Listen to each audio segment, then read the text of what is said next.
When people talk about the Rolling Stones, the conversation almost always circles around the same legendary names: Keith Richards, Ronnie Wood, and in the early days, Brian Jones. But hidden between those giants are two guitar players who played crucial roles in shaping the Stones' sound, musicians who helped carry the band through major transitions, yet are rarely mentioned today. Their contributions were real. Their influence was lasting. And their stories deserve to be remembered.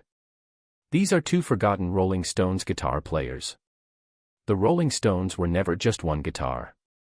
The Stones' identity has always rested on feel, groove, and chemistry. While Keith Richards became the band's backbone, the group frequently relied on additional guitarists, sometimes temporarily, sometimes quietly, to survive creative shifts, lineup changes, and musical evolution. Two of those players stepped in at critical moments. They didn't chase fame. They didn't dominate the spotlight. But without them, the Rolling Stones' history would look very different. 1. Mick Taylor, the virtuoso who changed the sound. If there is one forgotten Rolling Stones guitarist who truly transformed the band musically, it's Mick Taylor. Taylor joined the Stones in 1969, replacing Brian Jones at a moment when the band was emotionally fractured and creatively uncertain.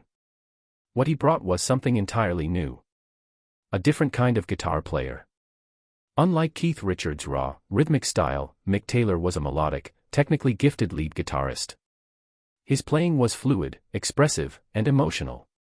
Taylor didn't fight the groove, he floated over it. From the moment he joined, the Stones' music expanded. Albums like Sticky Fingers, Exile on Main St. Goat's Head Soup featured some of the most sophisticated guitar work the band ever recorded. Solos like Sway, Time Waits for No One, and Can't You Hear Me Knocking showed a depth and elegance that pushed the Stones into new musical territory. Why he was overlooked. Despite his massive contributions, Mick Taylor rarely received songwriting credit. At the time, the band's credit system heavily favored Jagger, Richards, leaving Taylor feeling undervalued. Over time, frustration grew. In 1974, Mick Taylor quietly left the band, not with drama, but with disappointment. While Keith Richards became a myth, Taylor faded into the background, even though many fans and musicians consider the 1969 to 1974 era the Stones' musical peak. Today, his influence is undeniable, even if his name is often left out. 2. Brian Jones, the founder who became a footnote. Before Mick Jagger, before Keith Richards, Brian Jones was the Rolling Stones. He founded the band, named it, and shaped its earliest sound. Yet somehow, his role has been reduced to a tragic footnote. More than just a guitarist. Brian Jones wasn't just a guitar player, he was a musical architect. He introduced slide guitar, sitar, dulcimer, marimba, and countless other textures into the Stones' music.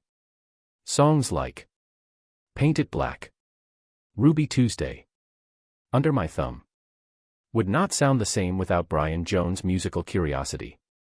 While Keith Richards focused on riffs, Jones focused on atmosphere and color. He treated rock music like a canvas. Why he was forgotten. As Jagger and Richards took control creatively, Jones became increasingly sidelined.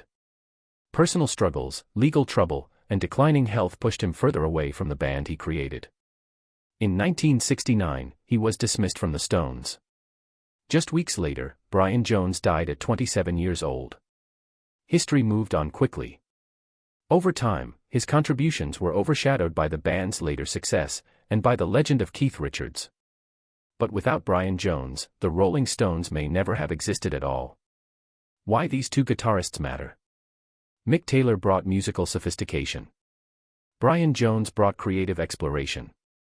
Together, they represent two forgotten pillars of the Rolling Stones' legacy. They didn't just play guitar. They expanded what the band could be. Their absence is felt, even when their names aren't mentioned. The Rolling Stones became legends, but legends are built on more than just the faces we remember. Behind the iconic riffs and famous photographs are musicians who shaped the sound and then quietly disappeared from the spotlight. Mick Taylor and Brian Jones deserve more than a footnote. They deserve recognition. Do you think Mick Taylor was the Stones' best lead guitarist? Was Brian Jones the most creative member of the band? Share your thoughts in the comments. and subscribe for more forgotten stories, untold rock history, and true legends.